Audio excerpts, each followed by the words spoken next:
ותקרא לשרני פלישתים לאמור, עלו הפעם כי הגיד לי את כל ליבו, ועלו אליה שרני פלישתים ויעלו הכסף בידם. Voilà. Alors elle va informer les dirigeants philistins de la question. Elle dit à deux reprises Gidli, il m'a vraiment dit la vérité cette fois-ci, Nachon, et Kol Libo, tout son cœur. Je crois qu'il y a un correctif ici, c'est-à-dire il y a כן, לי, כתוב לה ובעצם קוראים לי. יגיד לה ובעצם תגיד לי. Le texte il dit car il lui a dit à elle, et le cri il dit car il m'a dit. Il lui a dit à elle et il m'a dit. Ça veut dire ce qu'il a dit à moi et ce qu'il a dit à elle et ce qu'il a dit à moi, c'est exactement. C'est-à-dire, c'est comme si tu dis c'est à la fois officieux et officiel. Hein? C'est extraordinaire un correctif. C'est rare qu'on arrive à trouver une explication d'un correctif. Un mot qui est écrit comme ça et qu'on lit autrement. Car il m'a dit, car il lui a dit, c'est exactement pareil. Tu vois ce que je veux dire? C'est pas personnel. Il m'a dit à moi, il dit de lui, mais il dit de là. C'est-à-dire, il n'y a pas de distinction, de rature entre l'officiel et l'officieux. Pas seulement à moi parce que je suis Dalila ou sa femme, etc. Parce qu'il m'a trompé 3 fois. Il guide là. Hein? Et là, il a prononcé le nom de Dieu, Nézir Elohim, etc. Là, il y a quelque chose de nouveau. Qu'est-ce qui se passe? À ce moment-là, eux-mêmes sont persuadés, parce qu'elle les a persuadés que c'est la vérité, ils y montent avec l'argent. Les 1100 shekels chacun. Il n'y a que ça qui l'intéressait en vérité, non? Ah oui. Il y a quoi qui l'intéresse? Elle a pas aimé Shimshon. Peut-être que oui, mais c'est possible. C'est possible. Elle a aimé Sheklo Badava, puisqu'elle voulait de l'argent en vérité. Je sais que elle et je sais que lui, il l'a aimé. Ah, lui, malheureusement, un peu trop. Elle a trouvé son intérêt peut-être qu'elle l'a aimé, mais on ne sait pas. Mais on voit de toute évidence que c'est pour... Mais vous savez, argent ou pas argent, hein, il y a aussi la crainte. N'oublions pas que les Philistins, pour une raison absolument inavouable, ils ont brûlé la première femme de Shimshon, elle et son père, dans sa maison. Alors qu'elle n'était pour rien dans ce qui s'était produit avec l'affaire des renards, vous vous souvenez? C'est-à-dire que le fait de brûler une femme et son père dans la maison n'apportait rien de positif au niveau des Philistins. Absolument rien. Ils n'ont fait qu'accroître, ces idiots, la vindicte de qui? À la revanche de Shimshon.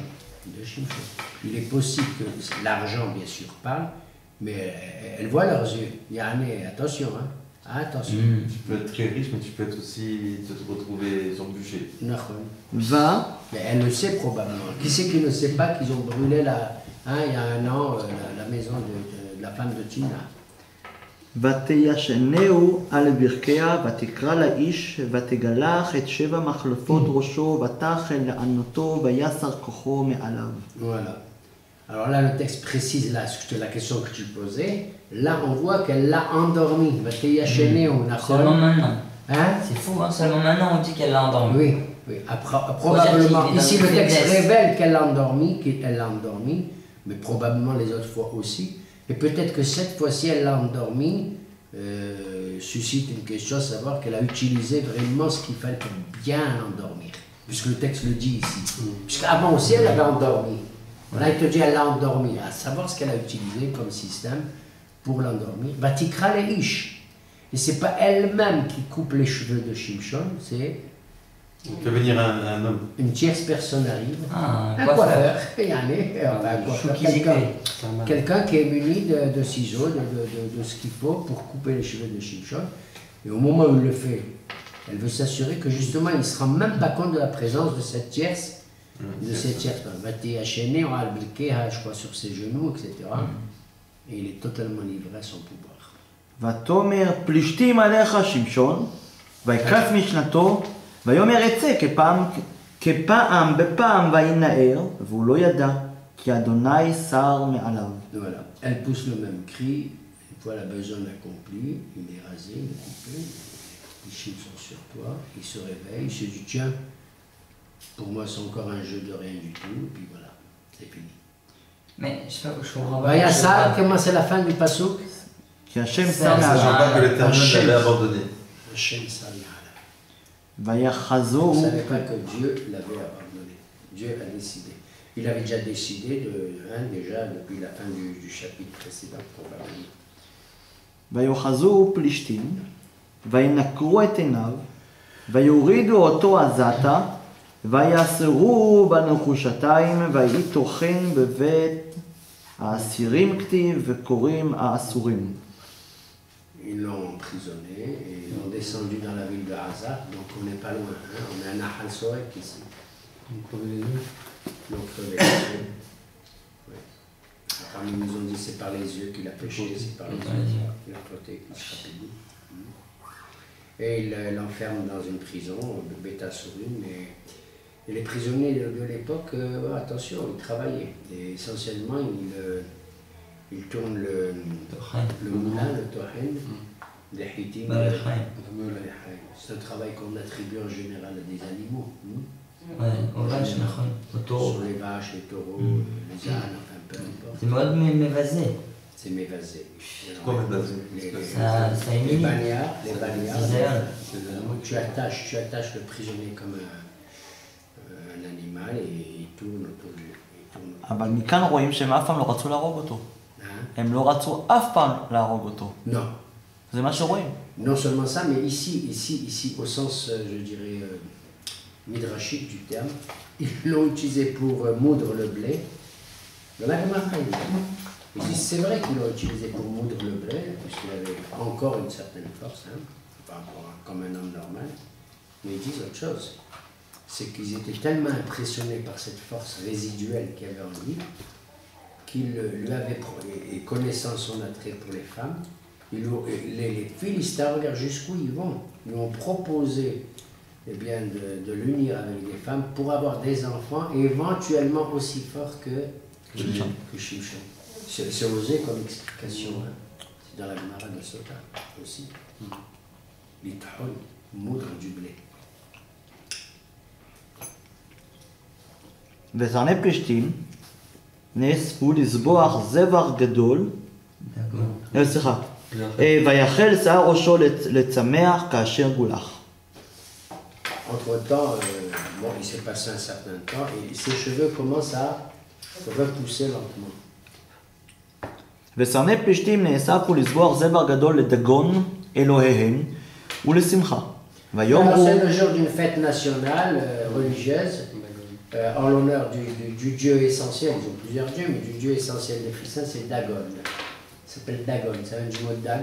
C'est le dieu des poissons. Après une fois, c'est marqué Dagon comme ça en grand. Oui. Ouais, après une fois. Ah oui, c'est un moulin, c'est un pressoir, c'est un. Comment on appelle ça? C'est un hangar où on entrepose, Ce mot-là, où on entrepose des silos. C'est un silo de blé, je crois, là-bas. Ça s'appelle Dagon. Ça vient du mot Dagan, là-bas. Le mot Dagan, Tirosh Dagan Yitzhar, c'est le blé, le froment. Céréales, ça vient du mot céréales. Mais là, ici, le mot Dagon désigne le dieu des Philistins, comme c'est un peuple, une peuplade qui vit au bord de la mer et qui vient d'ailleurs des îles lointaines, comme on a vu, pas lointaines, des îles au bord de la Méditerranée, ils sont venus s'installer. C'est peut-être des Chypriotes, c'est peut-être des Crétois. Les Philistins à l'origine sont peut-être des Crétois qui sont venus s'installer au bord de la. Ils sont descendants des Égyptiens, mais ils sont installés dans une île, la Crète probablement. Ensuite, ils sont venus prendre possession de la région frontalière de Gaza, etc. Et Dagon, ça veut dire Dag le poisson. C'est le dieu des sirènes, le dieu de la mer, quoi. ושרני פלישתים נאספו לזבוח זבח גדול לדגון אלוהיהם ולשמחה. ויאמרו נתן אלוהינו בידינו את שמשון אויבינו. Et lors de cette fête nationale, ils ont poussé des hurlements, ils ont lancé des déclarations à droite et à gauche. L'Éternel nous a livrés, comment ils disent Nathan Elohim, notre Dieu, pas l'Éternel, notre Dieu qui Dagon. Et oui, parce que Dagon contre Hazé Shalom, le Dieu d'Israël. C'est notre Dieu qui nous a livrés. Shimshon, notre ennemi, celui qui a ravagé, qui a fait tant de morts parmi nous. Donc l'ennemi qui est désigné, on voit bien, c'est Shimshon. Ils n'ont pas dit les Juifs, ils n'ont pas dit Shevet Yehuda, ils n'ont pas dit. Encore une fois, il n'y a pas de confrontation militaire. Hein. Aucune. Malgré toutes les provocations. On a l'impression que Shimshon focalise sur sa personne toute la vengeance, toute la haine des Plishtim. ויראו אותו העם ויעלו את אלוהיהם, כי אמרו, נתן אלוהינו בידינו את אויבינו ואת מחריב ארצנו, ואשר ירבע את חללנו. Ils ont fait des prières, ils ont fait des louanges en l'honneur de leur Dieu qui leur a livré Shimshon. Celui, voilà, il est désigné ici clairement dans ce pasuk. Celui qui a détruit notre patrimoine. Et celui qui a fait tant et tant de victimes parmi nous. Donc c'est lui qui est désigné. Hein. Et c'est étrange, comme tu as dit, c'est que ils veulent l'humilier. Les Philistins, c'est ça. Ça ne les intéresse pas de mettre à mort quelqu'un comme Shimshon. D'abord, ils veulent s'amuser. Vous savez, il y a un passouk, le premier passouk de Tehillim, de David Améger, dans un grand midrash qui dit Ashrei ha'ish asher lo halach ba'asat reshaim, derech hatayim lo amad u'mushav letzim lo yasher. Il est appliqué à propos de beaucoup d'événements, mais je crois que c'est dans la paracha de Lech Lecha, de l'apparition d'Abraham, il dit comme ça. Ashrei ha'ish, heureux l'homme. Qui c'est l'homme? C'est Abraham. Qui n'a pas marché, asher lo halach ba'asat reshaim. Qui n'a pas, c'est pas associé aux pensées, au complot de Réchaï. Qui c'est, dit le Midrash? C'est les gens de la tour de Babel. Abraham n'a pas participé, c'était des Réchaï. le Hamad, qui c'était? C'est les gens de Sodome. Et regardez la fin, on revoit, c'est très très marquant dans beaucoup de Midrashim, où Mosham Letzim lo yashar. Et qu'il ne s'assoit pas, coquine pas avec les letzim. C'est quoi les letzim? Les moqueurs, les railleurs. Les gens qui se rient de la vie, les gens qui vraiment qui ont une attitude. Vous voyez, et ça répond à ta question, et je l'ai vu quelque part, mais je l'ai vu, et on le revoit dans ce midrash que je cite, que dans notre esprit à nous, l'ennemi le plus grave, puisque c'est cité en dernier, c'est le letzim. D'accord? C'est celui qui joue à la dérision, celui qui joue à la dérision sans cesse et tout. Elle est là sa vengeance. Moi je ne vais pas tuer Shimshon. Moi je ne veux pas Shimshon. Moi je veux que tout le monde se gosse de lui. Il crève les yeux, il le fait tourner autour du moulin, et nous chantons des louanges, etc. Et maintenant on va l'inviter à se présenter pour que tout le monde se gosse de lui. C'est les letzim. Comme lui, il s'est moqué d'eux, quoi. Oui, d'une certaine manière. C'est pas le même. Oui. ויהי כי טוב, או כטוב, כתוב כי טוב, ויהי כתוב כי טוב, אבל קוראים כטוב ליבם, ויאמרו קראו לשמשון וישחק לנו ויקראו לשמשון מבית האסירים כתיב וקרי האסורים, ויצחק לפניהם ויעמידו אותו בין העמודים. Alors imaginons, on est comme dans les, comment on appelle ça, les arènes de vitesse. Les arènes en Espagne, je ne sais pas où, de Nîmes, etc. Il se passe un certain nombre de festivités, de clowneries, est-ce que je sais, de toréadors. Et Ketov Libam, lorsqu'ils sont tous vraiment au maximum de leur joie, hallucinante, ils disent c'est le moment maintenant, on va vous présenter le clou de la soirée. Qui c'est? Qu'on amène Shimshon. Tout le monde pousse des hurlements naturellement et on l'amène. Voilà, il est sur scène, il arrive. Et il arrive, on va lui demander qu'il joue pour nous, qu'il nous fasse rire. Qu'est-ce qui se passe à ce moment? On n'en sait rien.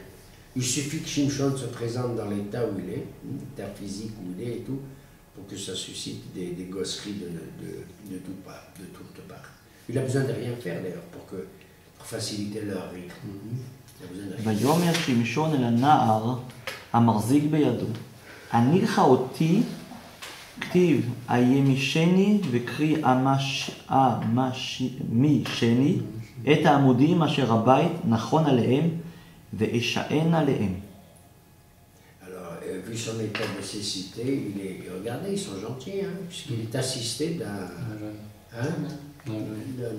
écuyer, de quelqu'un qui le conduit, qui lui montre le chemin.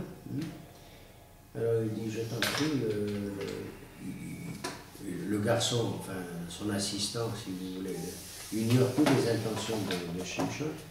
Tu peux, je me sens un peu faible comme ça. Hein. Est-ce que tu peux me rapprocher des deux colonnades qu'il y a là? C'est étrange, d'où il sait qu'il y a deux colonnes qui soutiennent le théâtre gigantesque où il se trouve. C'est le temple le plus grand dédié à Dagon. Peut-être qu'il le connaissait, qu'il avait vu son...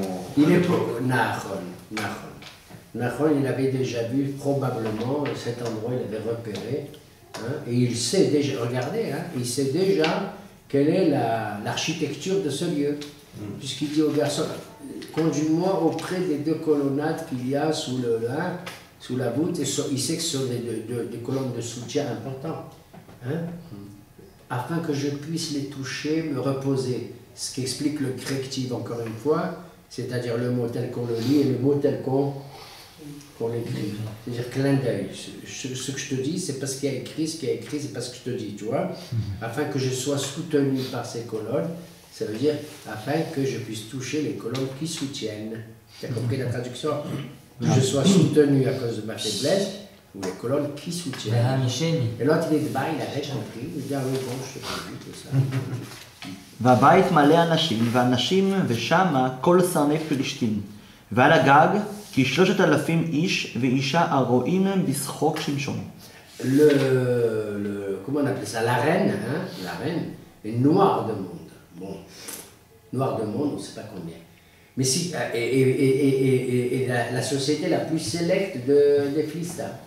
Hommes et femmes. Et si je te dis, moi, un lecteur, le gratin, et sans parler sur les gradins, sur les gradins de ce cirque-là, rien que sur le toit, on appelle ça, le texte s'appelle sur le toit, c'est les gradins supérieurs, hein, Hazrat Pacha, il y a 3000 personnes installées. Et tout le monde se imagine, des milliers de gens, hein, 3000, ça c'est le chiffre qu'on connaît parce qu'on sait qu'il y a 3000 places numérotées, ils ont dû payer chacun 100 shekels pour rentrer. Ils ont dû payer aussi, tu te rends compte pour marcher. Ils vont payer pour sortir. Hein. Ils vont bien payer. Cash. ויקרא שמשון אדוני. ויקרא שמשון, l'éternissement. Et Shimshon à ce moment-là, et certainement devant eux, de le faire avant. Eux, ils imaginent encore rien. Imagine-toi, après les louanges adressées à Dagon et tout, ça c'est fabuleux. Ça c'est fabuleux. Comment maintenant Kiddush Hashem, dans les derniers trucs de Shimshon.